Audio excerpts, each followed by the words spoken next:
प्रभु जब अपनी शक्तियों का प्रकाश करते तो लगता है कोई त्रिभुवन में जिसकी रक्षा नहीं कर सकता, उसकी रक्षा के लिए मां भवानी दुर्गा अपना भयानक रूप धारण करके महिषासुर आदि दैत्यों का मर्दन करती है। प्रभु है उस रूप में, दूसरा नहीं है। उनकी सामर्थ्य कितनी है? दुर्गा कोटि अमित अरिमर्दन। हरि की सामर्थ्य कैसी? अमित दुर्गाओं जैसी। 1 करोड़ अरब नहीं, अमित दुर्गाओं जैसी दुष्टों का मर्दन करने की सामर्थ्य। अमित था नहीं कि कितनी सामर्थ्य है।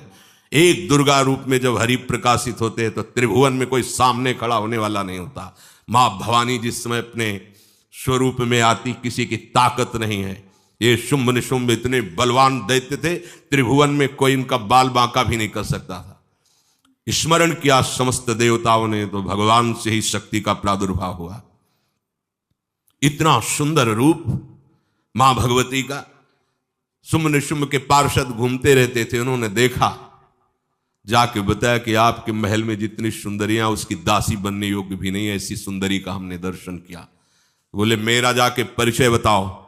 बोले ऐसा नहीं लगता कि आपके परिचय बताने से केवल आ जाएंगे। तो उनका अगर ऐसा नहीं तो केश कर्षण निर्धुता गौरवा मां गरिष्यति, उसके गौरव को धूल में मिलाते हुए बाल पकड़कर घसीट कर हमारे पास लाओ। मार्कंडेयपुरा उनके पार्षद गए और बताया हमारे मालिक शुंभ निशुंभ है, उनका आदेश है कि आप महल में चलो और आदर सहित, अगर आप ऐसा ना करते हैं तो मैं आपका निरादर करते हुए बाल पकड़कर घसीटते हुए ले जाऊंगा। देवी जी ने मुस्कुरा दिया और कहा अपने मालिक से कह दो जाकर के कि हम उसी की आज्ञा पालन करती है जो हम पर युद्ध में विजय प्राप्त कर ले। वो जाके बोले हाँ वो तो मतवाले, त्रिभुवन में कोई जोड़ ही नहीं था। आए और उद्दंडता पूर्वक वचन बोलने लगे। माता जी ने कहा बस तब तक बोल ले जब तक मैं मधु का पान कर रही हूं, बस ये पान करते ही तेरी जीवन लीला समाप्त हो जाएगी। ऐसा ही हुआ। जो ही पान करके सिंह पर सवार होकर गर्जना की, सारा का सारा अहंकार धूल दूषित हो गया, काट के फेंक दिया। ऐसी अनंत अमित दुर्गाओं जैसी सामर्थ्य हमारे प्रभु श्री हरि में, अमित दुर्गाओं जैसी, क्योंकि अनंत शक्तियों के स्वामी हैं। उनकी लीला में क्यों में हो? अरे वो जब करुणा करते हैं, अपनी महिमा से उतरते हैं, तो भक्त जब ऐसे कर देता है तो डरप जाते हैं।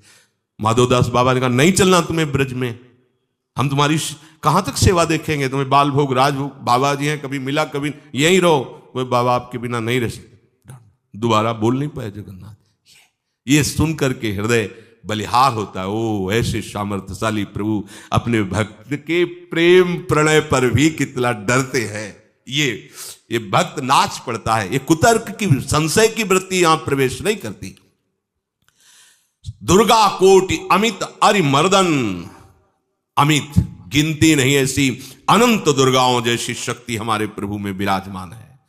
शक्र कोटि सत सरिष विलासा, आहा अरबों इंद्र जैसा विलास प्रभु में। अरबों, एक इंद्र त्रिभुवनपति है, अरबों इंद्र के समान प्रभु का ऐश्वर्य है। और नव शत कोटि अमित अवकाशा, जिस एक आकाश के लिए गरुण जी से कह रहे हैं कि मच्छर से लेकर आप तक उड़ते हुए पार पाए, बोले ऐसे अरबों आकाश के समान अवकाश है प्रभु में।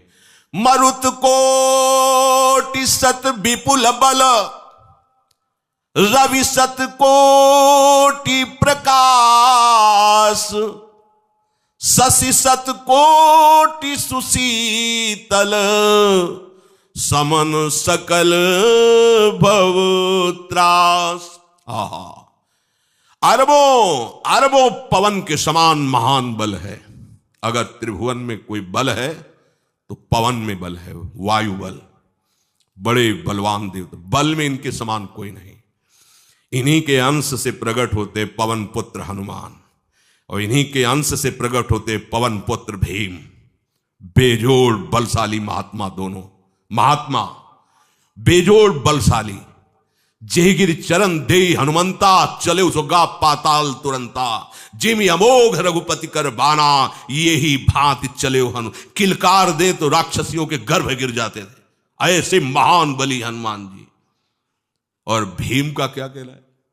जब ये देव पुष्प उड़ करके आया और द्रौपदी जी को दिया गया, तो द्रौपदी जी ने कहा इसका जोड़ होना चाहिए इस पुष्प का। सबसे कहा पर किसी ने नहीं सुना। भीम ने कहा कहीं भी मिलेगा मैं इससे लाएंगे।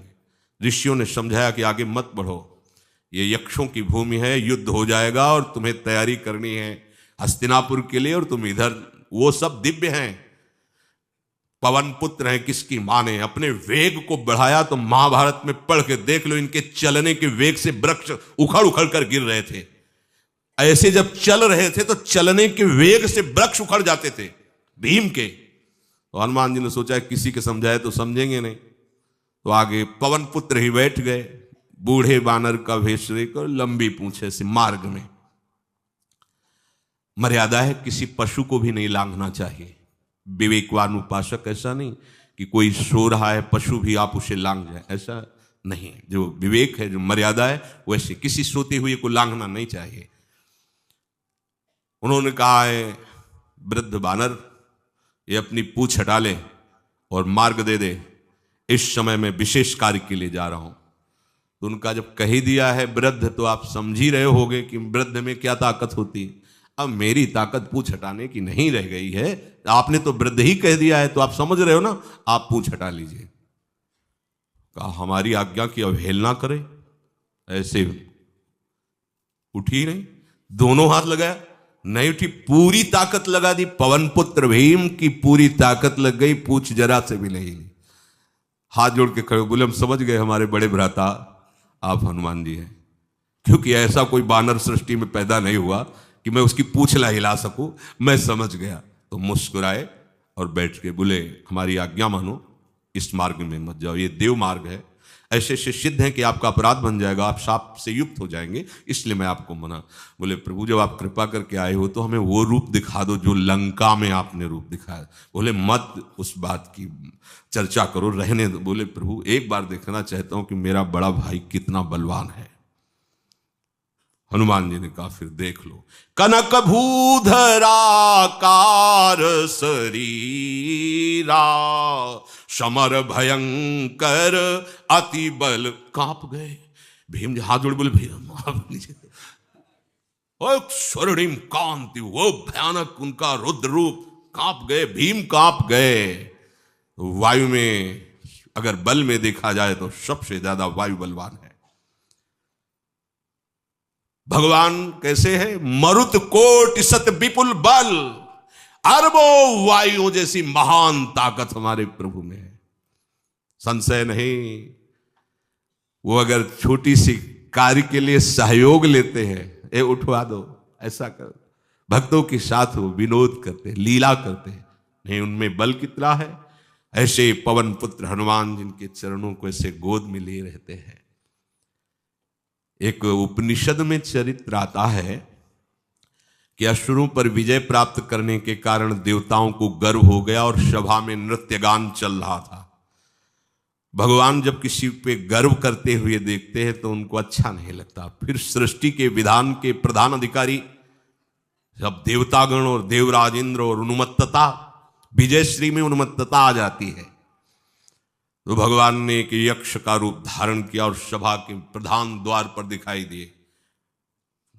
देवराज इंद्र ने कहा कि पता लगाओ ये कौन है, बिना आज्ञा के बिना सूचना के कैसे आ गया है, क्योंकि त्रिभुवनपति है ना। अग्नि देवता ने कहा मैं जाता हूं पता लगा के आता हूं, क्योंकि किसी बलवान का परिचय पूछने के लिए निर्बल को नहीं भेजा जाता। अग्निदेव गए और कहा आप अपना परिचय दीजिए, कौन हो और यहां कैसे आए हो।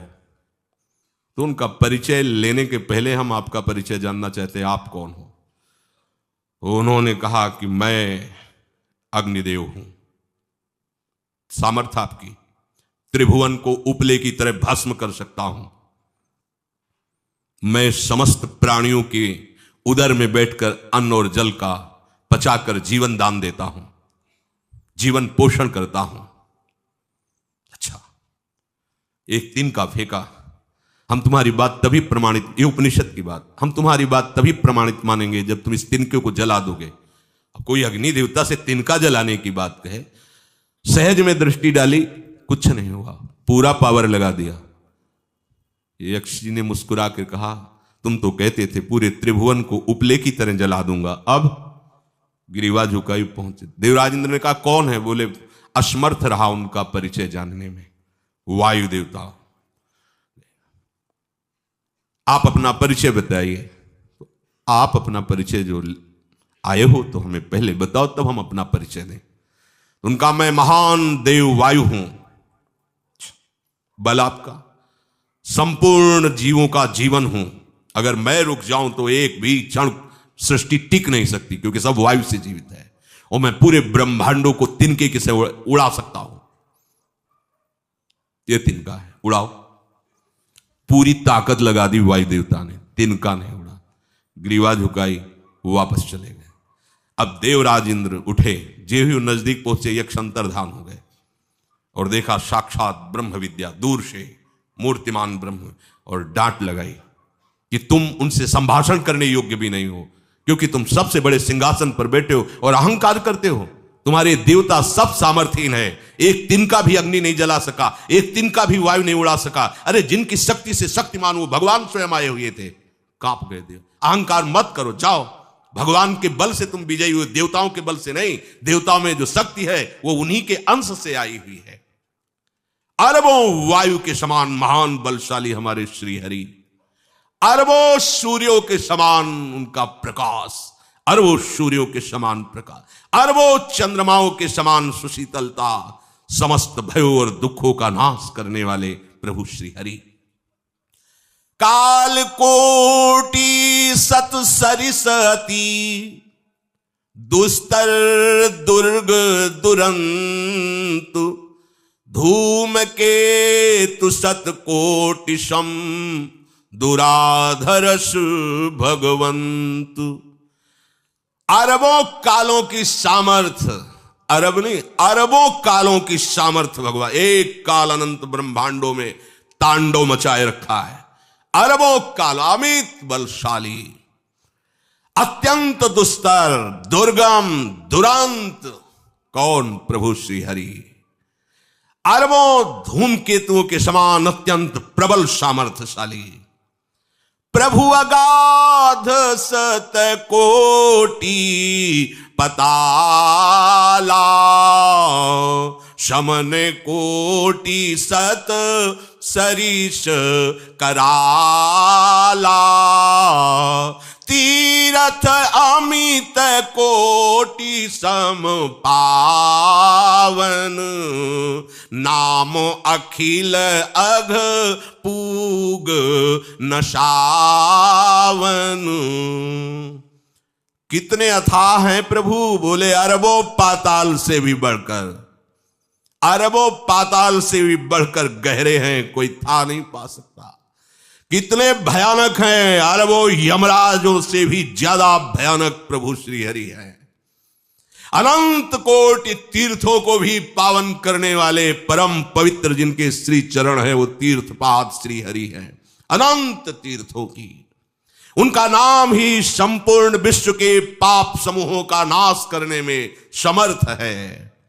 हिमगिरि कोटि अचल रघुवीरा, सिंधु कोटि सत समगंभीरा,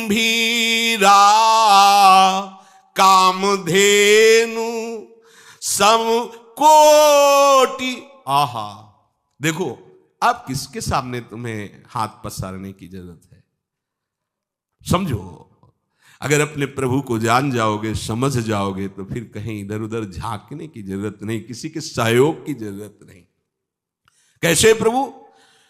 ऐसे वो स्थिर हैं कि जैसे तूफान चल रहा और हिमालय का आश्रय ले लो तो डरने की जरूरत नहीं, कोई भी तूफान हिमालय को उखाड़ नहीं सकता। ऐसे ही कह रहे हैं, अरबों हिमालयों जैसी स्थिरता प्रभु श्री हरि में है। अरबों समुद्रों के समान गंभीर है। कामधेनु सत कोटि समाना, सकल काम दायक भगवाना, सारद कोटि अमित चतुराई, विधि सत कोटि सृष्टि निपुनाई, विष्णु कोटि सम पालन करता, रुद्र कोटि सत सम संघरता। अरबों कामधेनुओं के समान प्रभु श्री हरि हैं। एक कामधेनु मिल जाए तो निहाल हो जाए। है हमारे श्री हरि कैसे? अरबों कामधेनुओं के समान है।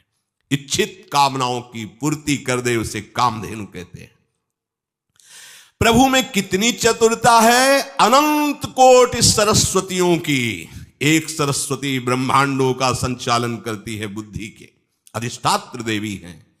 और यहां क्या, हमारे श्री हरि अनंत कोटि सरस्वतियों की चतुराई समाई हुई है। अरबों ब्रह्माओं के समान सृष्टि रचने में समर्थ। एक ब्रह्मा प्रकट कर दिया, ये वैभव प्रकट हो गया। अरबों ब्रह्माओं जैसी सामर्थ सृष्टि रचना की प्रभु में है। आहा! और अरबों विष्णुओं के समान पालन करने की सामर्थ प्रभु में है। अरबों शंकर के समान संहार करने की सामर्थ्य प्रभु में है।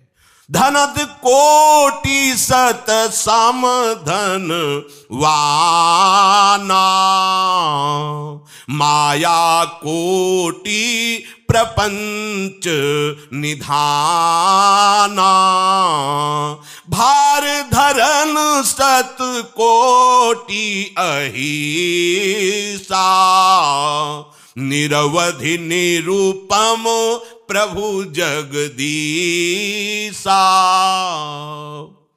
अरबों कुबेरों के समान धनवान है। अरबों मायाओं के समान सृष्टि करने में सामर्थ्यशाली है। अरबों शेष भगवान के समान अनंत भार उठाने में समर्थ है।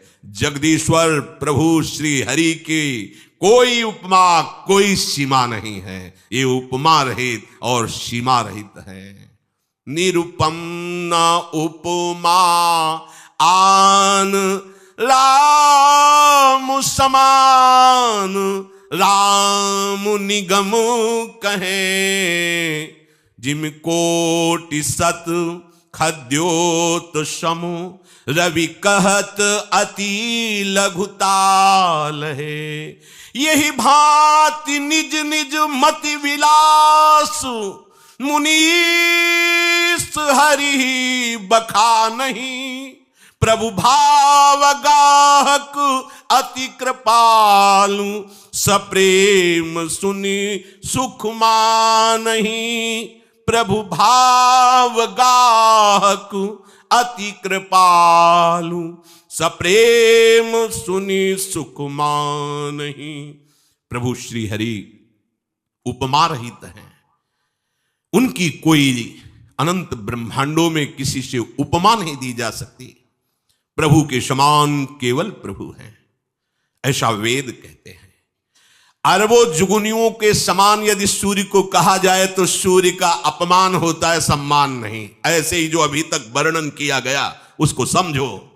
अरबों जुगनुओं के समान यदि सूर्य को कहा जाए तो सूर्य की प्रशंसा नहीं, एक तरह से अवहेलना है। आहा! इसी प्रकार अपनी बुद्धि के विकास के अनुसार मुनीश्वर, अपनी बुद्धि के विकास और प्रकाश के अनुसार मुनीश्वर प्रभु का वर्णन करते हैं। गुण महिमा नाम बल पर था कोई नहीं पाओ, आज तक कोई था नहीं। ऐसे प्रभु की लीला में कोई कुतर्क, कोई संशय, अब वो क्या बुद्धि है उसका खुद विचार करे।